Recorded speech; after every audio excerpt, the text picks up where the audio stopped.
Hello दोस्तों, एजी shorthand में आप सभी का स्वागत है। यदि आप चैनल पर नए हो तो चैनल को सब्सक्राइब करें। डिक्टेशन 5 सेकंड बाद होगा। Ready, start. उपाध्यक्ष महोदय, वर्तमान वित्त अधिनियम सदन के सामने प्रस्तुत है। इस बिल पर मुझे बोलने के लिए आपने समय दिया, इसके लिए मैं आपका आभारी हूँ। इस बिल का एक विशेष महत्व इसलिए भी है कि यह संकट काल में पेश हुआ है। चीन ने हमारे देश पर हमला किया, देश पर संकट आया, राष्ट्र को चुनौती मिली और इस चुनौती को हम सब ने स्वीकार किया, जिसके लिए पैसे की आवश्यकता हुई। इसको वित्त मंत्री ने बड़ी कुशलता से देश के अंदर और देश के बाहर से जुटाया। इस बिल का महत्व इसलिए भी है कि हमारी पंचवर्षीय योजना के मध्य में ही यह बिल आया है।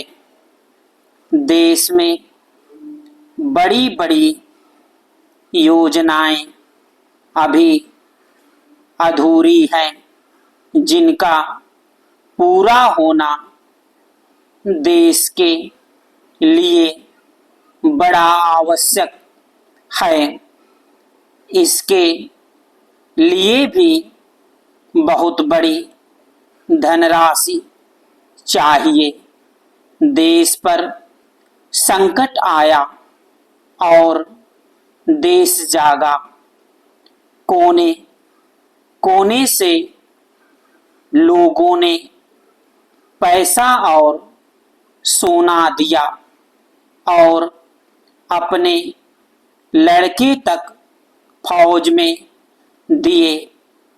इस देश में किसानों और गरीबों का जो वर्ग है, उसने भी दिल खोलकर इसमें सहयोग दिया। उसके बाद जो उन पर अधिक बोझ कर के रूप में पड़ रहा है या अनिवार्य बचत योजना के रूप में पड़ रहा है, उसको भी वे खुशी खुशी सहन करने को तैयार हैं। परंतु वे सरकार से भी कुछ चाहते हैं। वे चाहते हैं कि उनकी जो गाढ़ी कमाई का पैसा है, खून पसीने का जो पैसा है, वह व्यर्थ के कामों में ना जाए और उसका सदुपयोग हो। इसके अतिरिक्त उनकी कुछ अपनी दिक्कतें और परेशानियां हैं, जिनकी ओर सरकार का ध्यान चाहिए। इस आपातकाल के समय में तो उनको इन आए दिन की कठिनाइयों से राहत मिलनी चाहिए। ऋण लेने में और अन्य कार्यों में जो अड़चनें पड़ती हैं वे दूर की जाएं। किसान भारत की रीढ़ है। अगर इनको सुविधाएं दी जाएंगी तो देश आगे बढ़ेगा।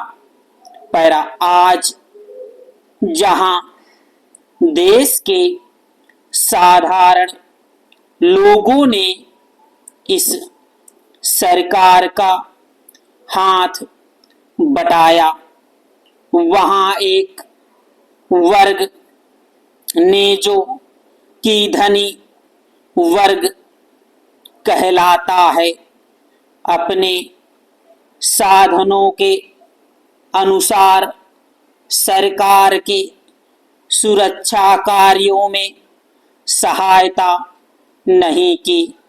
मैं यह नहीं कहता कि उन्होंने बिल्कुल सहायता नहीं की, लेकिन अपनी स्थिति के अनुसार सहायता नहीं की। जहां तक योजनाओं का संबंध है, इस देश को समृद्धशाली बनाने के लिए योजनाओं पर काफी काम हो रहा है। स्टॉप।